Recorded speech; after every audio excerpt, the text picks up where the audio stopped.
Can you be a Christian and be pro-choice? Hi, welcome to today's Little Lesson, and thank you so very much for joining me. This is a special edition of Little Lessons along the shores of Lake Erie in Ohio.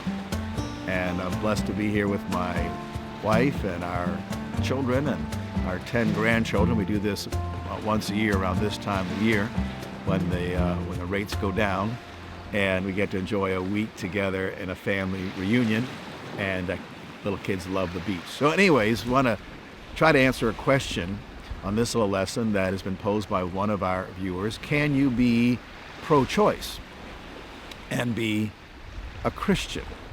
And so we all know that the abortion debate is very heated and emotionally charged, and each side has clearly delineated what they believe.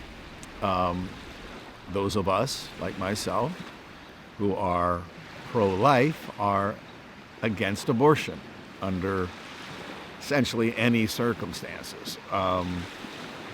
Some of us might make an exception if a mother's life is actually endangered, and when you have to make a choice between a mother or her child actually surviving, which of course is such a rare thing. And then the other side has labeled themselves to be pro-choice because they're focusing on the argument that nobody should have the right to tell a woman what to do with her body. And so if she wants to terminate her pregnancy, the state doesn't have the right, no religion, no other individual has the right to dictate to her what she can and cannot do with her body. Well, those of us who are pro-life would argue that there's not one body involved here, and I think that's irrefutable. There are two bodies. Who could actually intelligently debate the fact that there are two bodies in a pregnancy? Because if you allow that pregnancy to keep going, nobody can debate that another body comes out of the woman's body, right? And that body just doesn't magically appear. It grows and develops for 9 months inside the body of its mother. So there's a body of some sorts from the moment of conception, when sperm unites with egg and an embryo begins to form. The folks on the pro-choice side are, reticent to even, well, they would never refer to the embryo or the fetus as a baby or a person, because that, of course, totally destroys their viewpoint. Because everyone agrees, even pro-choice advocates, that it's wrong to kill babies. Oh, excuse me. No, not recently. One state has come up with a law that it's actually okay to let a baby that's born live die, and so that would be technically called infanticide. And so they've taken immorality in this whole argument to a new level, never seen before. That now it's okay to kill, or I should say allow, a baby to die by withholding from it what it needs to survive. Well, oh my goodness,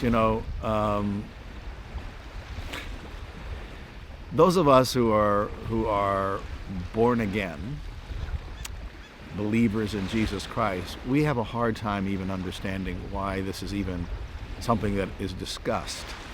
Because to us, it's just so obvious, the immorality of the pro-choice side. Because again, even amongst the pro-choice side, there's a whole spectrum of conviction on when it's okay to abort a baby. And so they usually delineate it by trimester. And so many pro-choice folks believe it's wrong to abort a baby in the 3rd trimester. Why? Because the quote-unquote fetus so much resembles a baby, just like that baby's going to look the moment that it's born, that the resemblance there, is too much for their conscience to say it's okay to kill that thing. And maybe we also add to the depth of the immorality here, the means of killing these innocent babies in the womb is so barbaric it almost defies description. And again, this is why we wonder how this could possibly be something that's even discussed. The issue, pro and con. Different methods of abortion. Of course, we're probably all familiar with the whole suction tube concept, where babies are literally ripped to shreds within the wombs of their mothers. And ultrasounds reveal that they resist that suction tube, try to get away from it, recognizing the danger of it. It's an absolutely barbaric, horrific thing. And if someone were to say, for example, let's say someone posed the idea, nobody has a right to tell a mother whether it's okay to take a big industrial suction machine and suck her 2-year-old toddler into a small tube piece by piece as that child screams in absolute terror as its flesh is ripped to pieces and that toddler is literally dismembered in the most barbaric fashion. If anyone suggested that, we would say you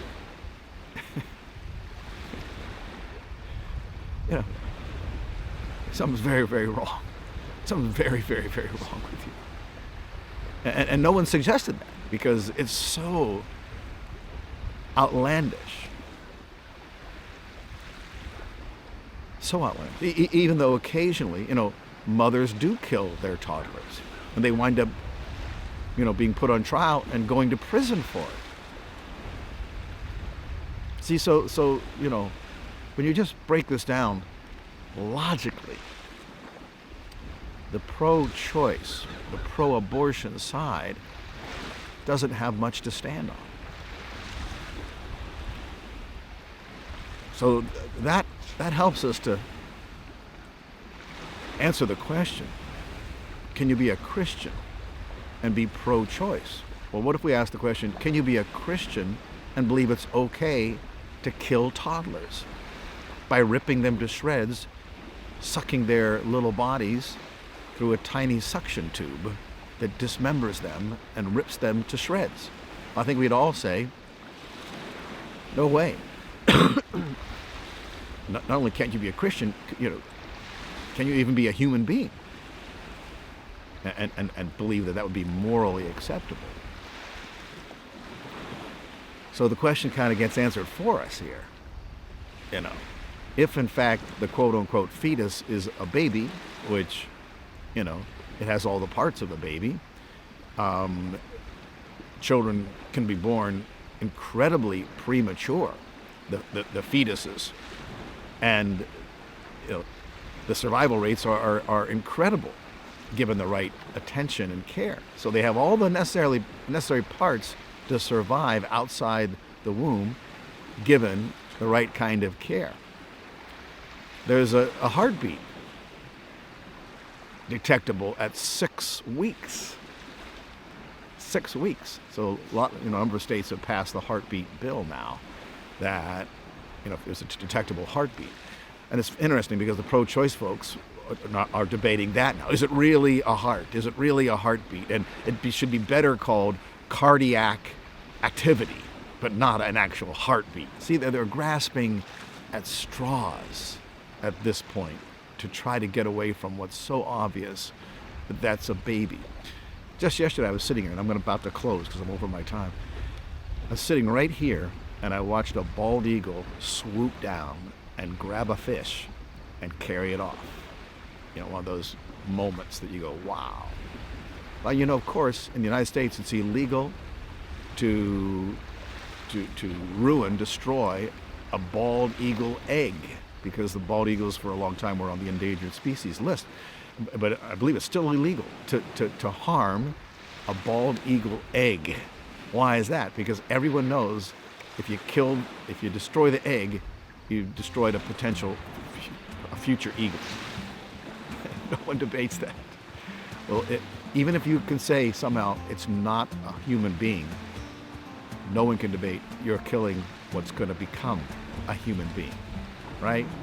Okay, so, all right, well, we're way over time here. I think I'll do a part 2 on this and talk a little bit more to try to answer this question. Thank you so much for joining me. Until next time, Lord bless you.